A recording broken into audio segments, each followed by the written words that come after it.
The Euphrates River is one of the most significant rivers in human history, deeply intertwined with ancient civilizations and biblical narratives.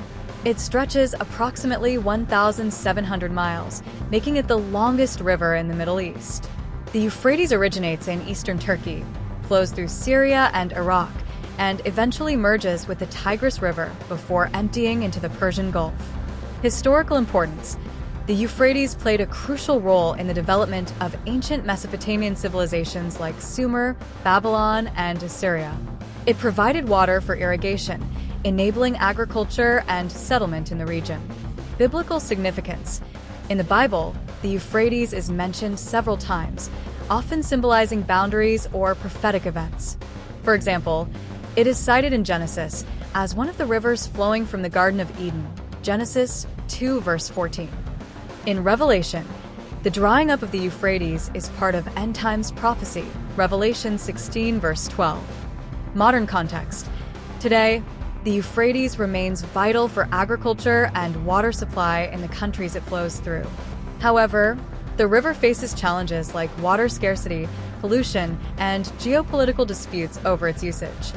The Euphrates River holds profound theological and eschatological significance in the Bible, often symbolizing divine boundaries, judgment, and the unfolding of prophetic events. Garden of Eden. The Euphrates is one of the four rivers mentioned in Genesis 2 verses 10 to 14, flowing from the Garden of Eden. This connection underscores its role in creation and divine provision. Abrahamic covenant. In Genesis 15 verse 18, God promises Abraham's descendants the land stretching from the river of Egypt to the Euphrates. This establishes the river as a boundary of the promised land and a marker of divine promise. Drying of the Euphrates.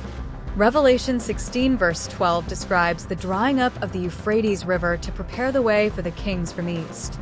This event is seen as a precursor to the Battle of Armageddon, symbolizing the removal of barriers and the unleashing of end-time forces. Release of angels. Revelation 9 verse 14 speaks of 4 angels bound at the Euphrates being released, signaling a momentous event in the sequence of end-time judgments. Judgment and warfare.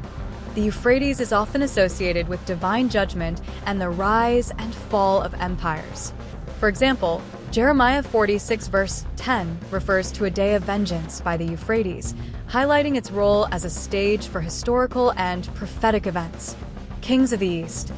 The drying of the Euphrates in Revelation is interpreted as a sign of the end times, preparing the way for powerful leaders or nations to gather for the final battle. The Euphrates serves as a bridge between the physical and spiritual realms, connecting ancient history with future prophecy. Its role in eschatology invites believers to reflect on divine sovereignty and the unfolding of God's ultimate plan. The Battle of Armageddon is a climactic event in Christian eschatology, symbolizing the ultimate confrontation between good and evil.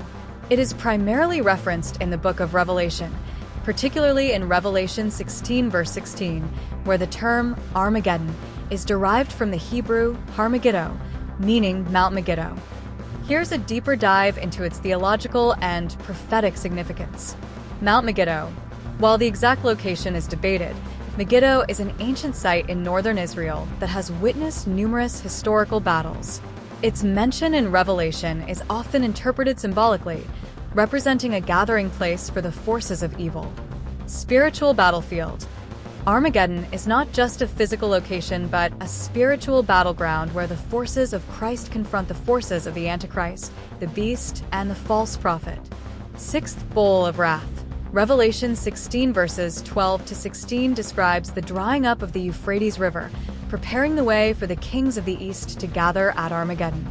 This event is part of the 7 bowls of God's wrath poured out during the Great Tribulation.